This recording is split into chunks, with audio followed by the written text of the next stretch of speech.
Hey so hello welcome back everyone, it's now the beautiful wonderful सा video. आज की video में हम लोग देखेंगे law relating to civil procedure. Law relating to civil procedure जो है ये एक जीआईजीएल का चैप्टर है, बहुत ब्यूटीफुल सा चैप्टर है। Law relating to civil procedure या फिर सिविल प्रोसीजर कोड भी कह सकते हैं हम लोग, ठीक है। वैसे तो ये है एक code, understood, civil procedure code, लेकिन सिविल प्रोसीजर कोड में बहुत सारे प्रोविजंस हैं। आपके इंस्टीट्यूट के मटेरियल में बहुत कम प्रोविजन है, इसलिए उन्होंने सिविल प्रोसीजर कोड का नाम नहीं लिखा है, लिखा है उन लोगों ने law relating to civil procedure. समझ में आ रहा है? तो जो इतना बड़ा सा कोड है ना, उसमें से थोड़े बहुत लॉ जो है आप लोग देखने वाले हो इसी चैप्टर में। समझ में आ रहा है? बहुत इंपॉर्टेंट, बहुत जो है इंटरेस्टिंग सा चैप्टर है जो आपको करना होगा आज। इस चैप्टर का जो नोट्स है, ये नोट्स मैं अपने एप्लीकेशन में अवेलेबल करवा दूंगा फ्री रिसोर्सेज में, वहाँ पे जाके आप डाउनलोड कर सकते हो। ये पूरा चैप्टर जो है अपलोड हो जाएगा यूट्यूब के ऊपर, 2-3 पार्ट में आएगा ये पूरा चैप्टर, ठीक है। ये रेलेवेंट है for December examination, for next year June examination भी। ओके, चलो शुरू करते हैं हम लोग। सबसे पहला टॉपिक जो हम लोग देखेंगे वो है की कंसेप्ट्स टू स्टडी, मतलब कौन से वो कंसेप्ट्स है जो हम लोग देखने वाले इस चैप्टर में। सबसे पहला चीज़ जो है वो है बेसिक डेफिनेशंस हम लोग देखेंगे। एग्जामिनेशन पॉइंट ऑफ व्यू से अगर मैं देखूं तो यहाँ पे डेफिनेशंस बहुत इंपॉर्टेंट है। एग्जामिनेशन में डेफिनेशंस पूछे जाते हैं, ठीक है। तो डेफिनेशंस को बहुत अच्छे से कर लेना है। उसका मैंने डिस्टिंक्शन वगैरह बहुत अच्छे से बना रखा है, तो आप ना एकदम मक्खन हो जाएगा आपका। जब आप पढ़ोगे ना तब आपको रियलाइज़ होगा कि यार ये क्या सर ने लिखा दिया है सर, बहुत बढ़िया, ठीक है। तो वो डेफिनेशंस मक्खन हो जाएंगे, कोई टेंशन वाली बात नहीं। फिर हम लोग देखेंगे सिविल कोड्स, उसके अंदर के प्रोसीजर्स, फिर doctrine of res judicata and sub judice. ये जो डॉक्ट्रिन है, ये जो टॉपिक है, ये टॉपिक बहुत बहुत बहुत बहुत ज़्यादा इंपॉर्टेंट है, क्योंकि ये ओल्ड सिलेबस, न्यू सिलेबस, हर सिलेबस में आपको देखने को मिलेगा आपके अपकमिंग एग्जामिनेशन में, ठीक है। आपके अपकमिंग एग्जामिनेशन में आपको डेफिनेटली ये देखने को मिलेगा। नेक्स्ट होगा आपका इंस्टीट्यूशन ऑफ सूट्स, फिर होगा सिविल सूट्स, मतलब कौन से स्टेजेस है सिविल सूट्स के, वो हम लोग देखेंगे। फिर सम्मन्स के बारे में हम लोग जानेंगे, जो कोर्ट आपको बुलाते हैं, ठीक है, वो हम लोग सीखेंगे। Appeal, reference, review and revision, ये बहुत इंपॉर्टेंट एक टॉपिक है जो हम लोग करेंगे इसी चैप्टर में। फिर है समरी सूट्स, फिर है commercial court acts and mediation under commercial courts. ये थोड़ा बहुत हम लोग देख लेंगे। आज के वीडियो में हम लोग रेस जुडिकाटा तक करेंगे along with the definitions and the civil courts, ठीक है। ओके, सबसे पहले मैं आपको समझाता हूँ, तो एकदम ब्यूटीफुल लैंग्वेज में आपको समझाता हूँ कि डेफिनेशन मतलब ये सिविल प्रोसीजर कोड का मतलब क्या होता है। ये आपके इंस्टीट्यूट के मटेरियल में नहीं मिलेगा, ये आप लिख लो क्योंकि बहुत इंपॉर्टेंट है। देखो, civil procedure code by Black's law dictionary 6th edition, यहाँ पे क्या बोला गया कि सिविल प्रोसीजर कोड का मतलब क्या होता है। Civil procedure code means a body of law concerned with the method, procedure and practice used in civil litigations। मतलब जितने भी सिविल केसेस होंगे ना, जितने भी सिविल केसेस होंगे उसमें जो method, procedure and practice follow किया जाएगा, method, procedure and practice follow किया जाएगा फॉर, बताओ ना, for executing those civil litigations, उसको कहा जाता है सिविल प्रोसीजर कोड। तो सिविल प्रोसीजर कोड एक लॉ है, क्या बताओ, एक प्रकार का लॉ है, ठीक है, एक प्रकार का लॉ है जो हम लोग यूज़ करते हैं कौन से मैटर्स में, फॉर, बताओ ना, फॉर सिविल लिटिगेशंस के मैटर में हम लोग यूज़ करते हैं। और इस सिविल प्रोसीजर कोड में क्या हम लोग देखेंगे हम लोग देखेंगे मेथड, प्रोसीजर एंड प्रैक्टिस, ठीक है, मेथड, प्रोसीजर एंड प्रैक्टिस। जिस मेथड से, जिस प्रोसीजर से, किस प्रैक्टिस से हम लोग सिविल लिटिगेशंस को एग्जीक्यूट करते हैं, सिविल लिटिगेशंस को एड्रेस करते हैं, वो हम लोग इस चैप्टर में सीखने वाले। क्या ये समझ में आ चुका है? ओके, बहुत ब्यूटीफुल। अच्छा, इसको भी अगर मैं और सिंपल टर्म में आपको समझाऊँ, in the simplest term, it is a procedural law, it is a, क्या बताओ, procedural law applicable on civil litigation, ठीक है। It is a procedural law applicable on civil litigation, कि एक प्रोसेस होता है, इस लॉ में लिखा है एक प्रोसेस। अगर किसी भी प्रकार का सिविल मैटर आ रहा है, ठीक है, कोर्ट में, तो ये लॉ कोड जो है देखता है कि इस लॉ में कौन सा प्रोसीजर है जो फॉलो किया जाता है for addressing those civil matters, civil litigations, समझ में आ रहा है, कोई दिक्कत वाली बात नहीं, बहुत ब्यूटीफुल, ठीक है। सिविल मैटर, सिविल लिटिगेशंस का मतलब ये होता है सिविल केसेस, ठीक है। ये सिंपल समझ में आ चुका है आपको, कोई दिक्कत वाली बात नहीं है, ठीक है। फिर देखो, ये जो कोड ऑफ सिविल प्रोसीजर है ना, इसमें 158 सेक्शंस है, एक शेड्यूल है जिसमें 51 ऑर्डर्स है, ठीक है। ये पूरा आपको नहीं देखना है, ये जस्ट जनरल नॉलेज है। इसके बाद जो हम लोग करेंगे ना, वो पूरा आपको समझ लेना है अच्छे से, बहुत अच्छे से। बहुत बहुत important definitions, very important definitions हम लोग देखेंगे। सबसे पहले देखेंगे हम लोग डेफिनेशन जजमेंट का, कि जजमेंट का मतलब क्या होता है।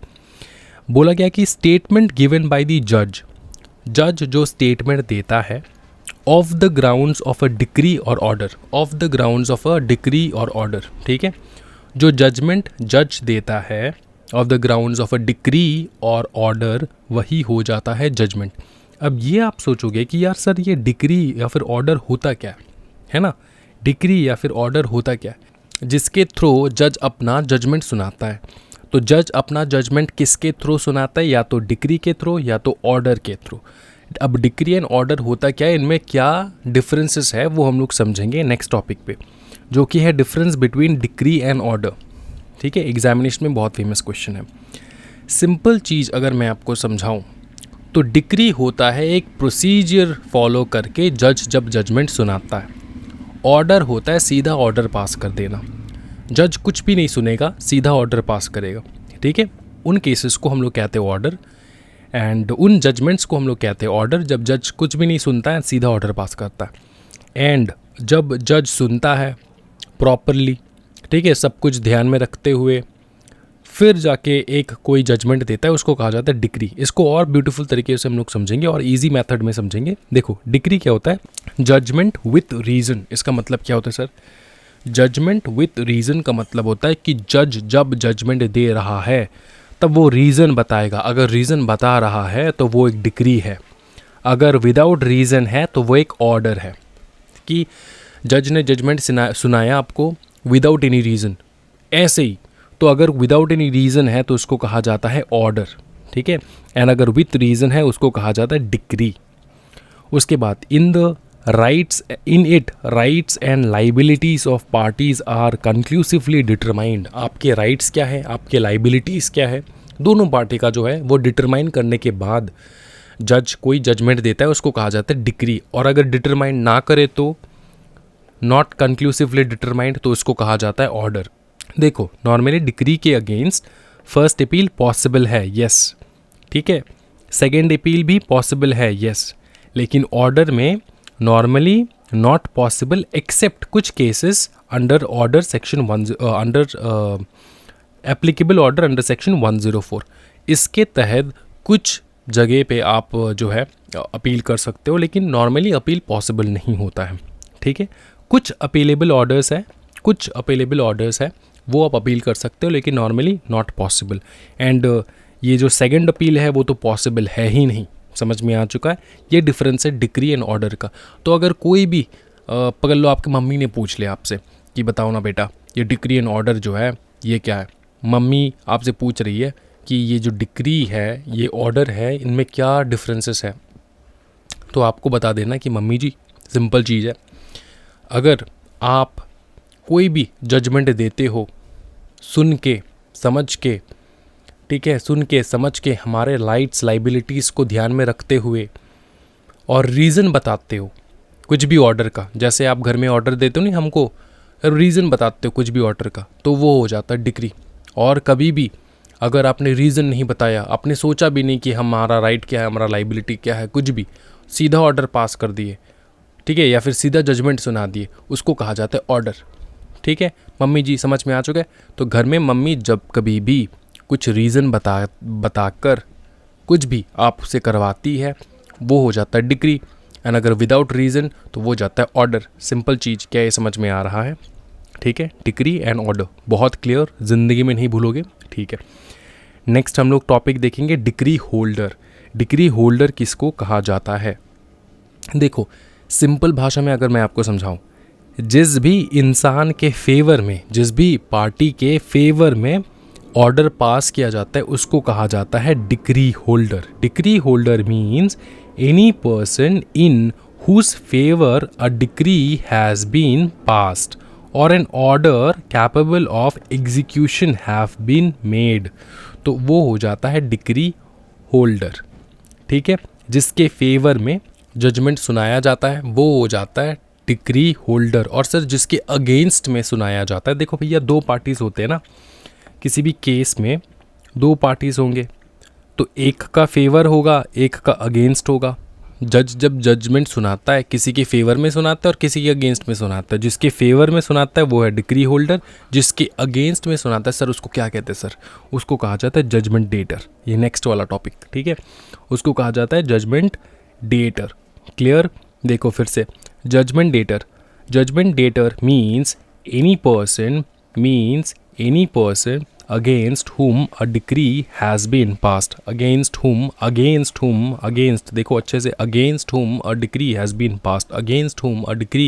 passed, क्लियर है सर। नेक्स्ट हम लोग देखेंगे difference between code and act. ये बहुत इंपॉर्टेंट है। जैसे हम लोग कहते हैं ना कि ये जो है, हम लोग ये सिविल प्रोसीजर एक्ट नहीं पढ़ रहे, हम लोग ये पढ़ रहे हैं हम लोग सिविल प्रोसीजर कोड। तो इनमें डिफरेंस क्या है, ये कोड और एक्ट में डिफरेंस क्या है सर, वो बता दो। क्योंकि पढ़ाई अगर कर रहे हैं तो अच्छे तरीके से करते हैं ना, कि सर ये जो कोड है और ये एक्ट है, इसमें डिफरेंसेस क्या है। तो अगर मैं एकदम सिंपल भाषा में आपको समझाऊं कि कोड एंड एक्ट में क्या डिफरेंसेस हैं, बहुत ब्यूटीफुल डिफरेंसेस हैं।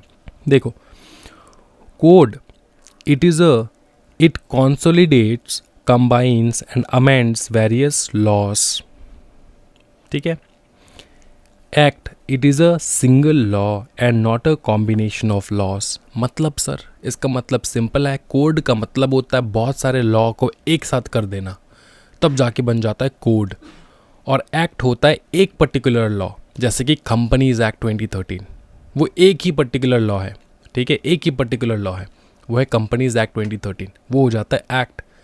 कोड होता है कम्बिनेशंस, ठीक है, कम्बिनेशंस ऑफ लॉ। तो अगर ऐसा देखा जाए तो सर ये जो कोड है ना वो ब्रॉडर है, ना, वो ब्रॉडर है। ब्रॉडर की मतलब चौड़ा है सर। क्यों चौड़ा है सर? क्योंकि इसमें बहुत सारे क्या बताओ ना, ये ब्रॉडर है क्योंकि इसमें बहुत सारे लॉस है।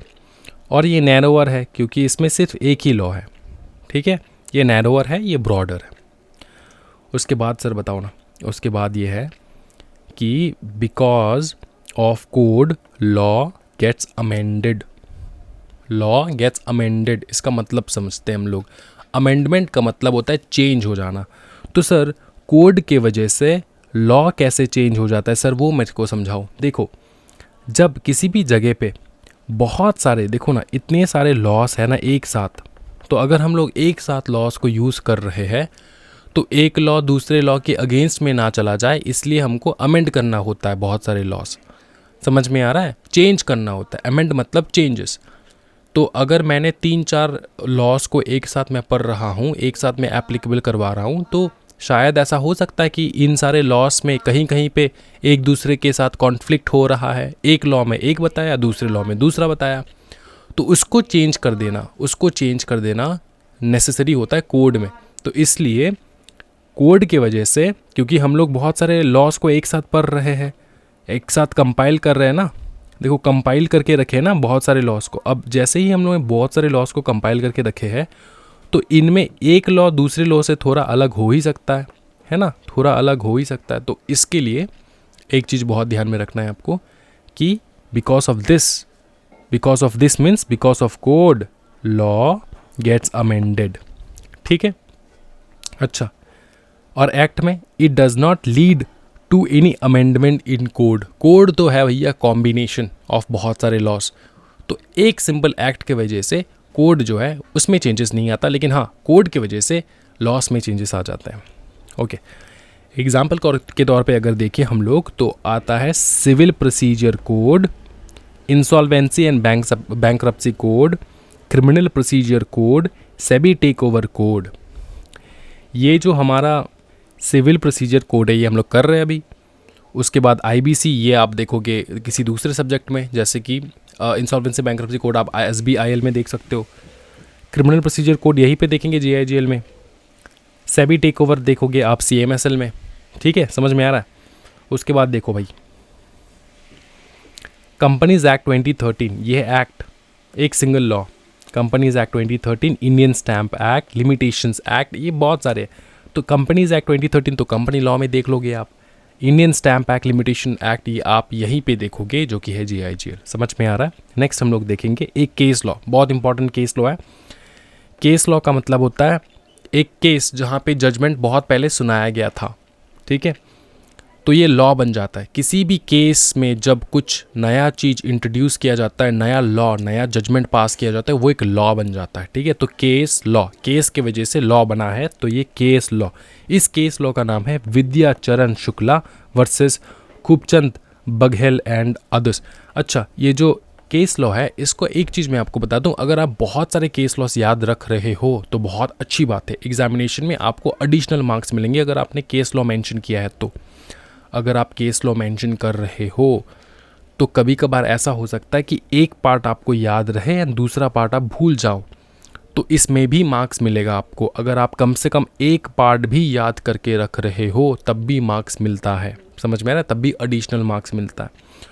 तो विद्याचरण शुक्ला वर्सेस खूबचंद, ये जो है केस लॉ कैसे याद रखोगे, विद्याचरण शुक्ला, विद्याचरण शुक्ला, विद्याचरण शुक्ला, ये विद्या बालन, रामचरण एंड सिद्धार्थ शुक्ला, ठीक है, विद्याचरण शुक्ला वर्सेस खूबचंद बघेल, ये आपको याद रखना है, ठीक है। नेक्स्ट वाला अंडरस्टूड, ये याद कर लोगे तो ये ऑटोमेटिकली याद हो जाएगा। तो इसको कैसे क्या करना है, लर्न करना है। लर्न कैसे करना है, 6 बार देख के पढ़ो, 6 बार बिना देख के पढ़ो एंड 6 बार लिखो। इस केस लॉ को आपको याद आ जाएगा परमानेंटली।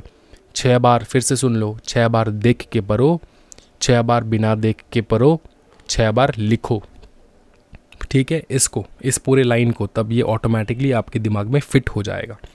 विद्याचरण शुक्ला, विद्याचरण शुक्ला भूल पाओगे, विद्याचरण शुक्ला। अच्छा सर, ये तो याद रख लेंगे, विद्याचरण शुक्ला एक केस लॉ का नाम है, लेकिन इस केस लॉ में बताया क्या गया है वो बताओ। देखो, कोर्ट ने बोला, court stated that a decree is a formal expression of adjudication determining the rights of parties with regards to all or any of the contrivances in the suit। देखो, एक चीज़ मैं आपको समझाता हूँ, इसको याद कैसे रखना है कि डिक्री में क्या होता है, डिटरमाइन होता है। क्या डिटरमाइन होता है, राइट्स ऑफ द पार्टीज। तो हम लोगों ने यहाँ पे तो देखा ही है, ये जो हम लोगों ने देखा ही है कि in it rights and liabilities of parties are conclusively determined. तो अगर ये आप डिफ्रेंशिएट जो है याद कर लोगे तो केस लॉ ऑटोमेटिकली याद आ जाएगा। केस लॉ में क्या बताया, वही rights and liabilities of parties are conclusively determined, यही बताया केस लॉ में। फिर से देखो, court stated that a decree is a formal expression of adjudication. Obviously adjudication मतलब जजमेंट सुनाना एक फॉर्मल एक्सप्रेशन है, एक फॉर्मल तरीका है। डिक्री एक फॉर्मल तरीका है। फिर से बताओ सर, डिक्री एक फॉर्मल तरीका है जजमेंट सुनाने का, फॉर्मली, ठीक है। उसमें क्या होता है, डिटरमाइन किया जाता है the rights of the parties, ठीक है, विद रिगार्ड्स टू ऑल और any of the contraventions in a suit. Okay, clear, ये समझ में आ चुका है, ठीक है। Whereas order is a formal expression of any decision of the civil court which is not a decree, ठीक है। ये भी एक ऑर्डर है, ये जो ऑर्डर है ये भी एक फॉर्मल एक्सप्रेशन है, ये भी एक फॉर्मल एक्सप्रेशन है of the decision of a civil court which is not a decree, जो डिक्री नहीं है, मतलब जहाँ पे rights and liabilities of the parties are not determined, ठीक है। तो ये जो विद्याचरण शुक्ला है, इस केस में यही बताया गया है कि डिफरेंस क्या है अपने डिक्री एंड ऑर्डर का। और ये डिक्री एंड ऑर्डर डिफरेंस बताते बताते कोर्ट ने बताया कि भैया मेजर डिफरेंस ये है आपका कि डिक्री में ये जो राइट्स है पार्टीज़ का, ये हम लोग जो है डिटरमाइन करते हैं एंड वही चीज़ ऑर्डर में डिटरमाइन नहीं किया जाता है। क्या ये समझ में आ रहा है? ओके सर, बहुत ब्यूटीफुल, याद रख पाओगे, बहुत बढ़िया। तो अगर एग्जामिनेशन में भी ना ये अगर कोई भी किसी प्रकार का केस पूछ ले या फिर कोई भी एक केस स्टडीज़ दे दे, देखो case law and case studies में डिफरेंस ये होता है कि केस लॉ मतलब ये होता है कि एक लॉ बन चुका है एक केस का, स्टडी का मतलब होता है बनाया, ठीक है। तो ये बना के जो देते हैं ना, वहाँ पे पूछते कि भैया इन सारे केसेस में क्या हो सकता है बताओ, तो तब तुम रिलेट करके ये लिख पाओगे। अगर क्वेश्चन में किसी भी प्रकार का ऐसा आपको हिंट मिल रहा है कि यहाँ पे डिग्री या फिर ऑर्डर के बारे में पूछा जा रहा है, तो अब ये केस लॉ जो है वो लिख सकते हो, एडिशनल मार्क मिलेगा। डायरेक्ट केस लॉ अगर पूछ लिया तो अलग बात है ना। समझ में आ चुका, कोई दिक्कत वाली बात नहीं सर, बहुत ही ज़्यादा बवाल। फिर हम लोग देखेंगे फिर हम लोग देखेंगे डॉक्ट्रिन ऑफ रेस सब्जुडिस। इसका मीनिंग क्या होता है सर वो बता दो। इसका मीनिंग होता है stay of suit, stay of suit, stay of suit.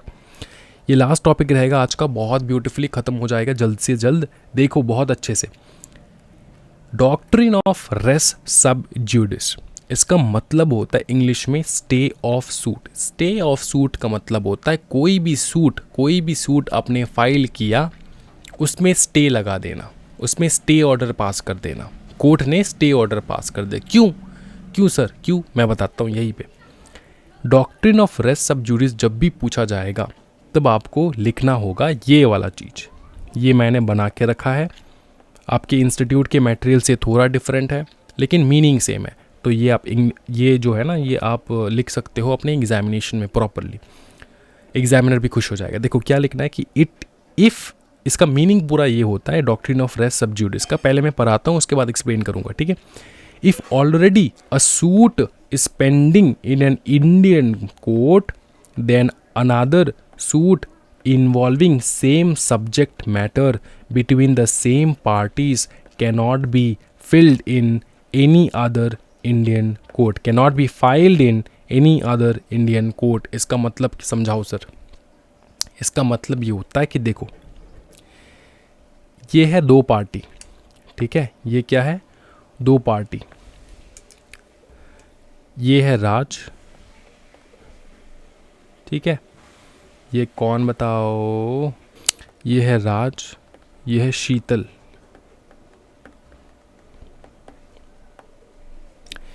इनमें कुछ झगड़ा हो गया है, कौन से मैटर को लेकर।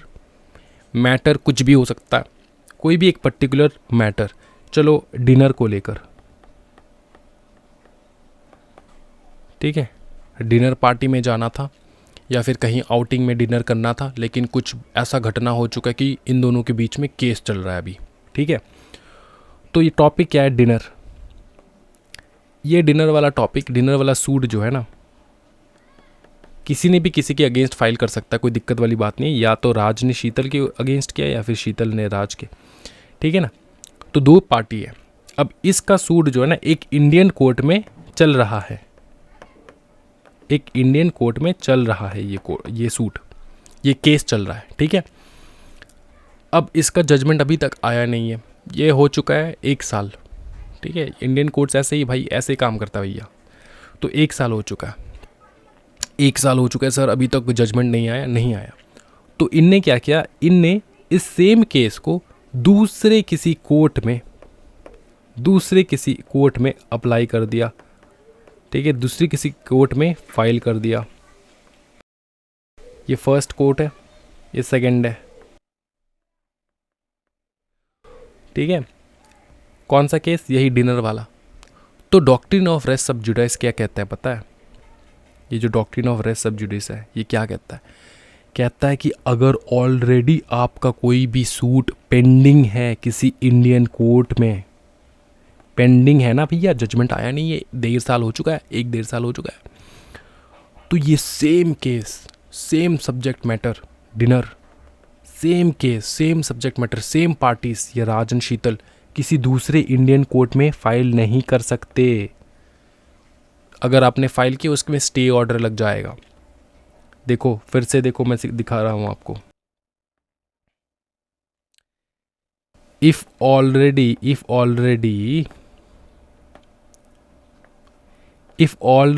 a suit is pending in an Indian बताओ क्या, in an Indian court, then another suit involving same subject dinner, ठीक है, between the same parties, यही Raj and Sheetal, cannot be filed in any other Indian court, cannot be filed in any other Indian court। ये एक बार चल रहा है ना, चलने दो, ये दूसरे कोर्ट में फ़ाइल नहीं हो सकता।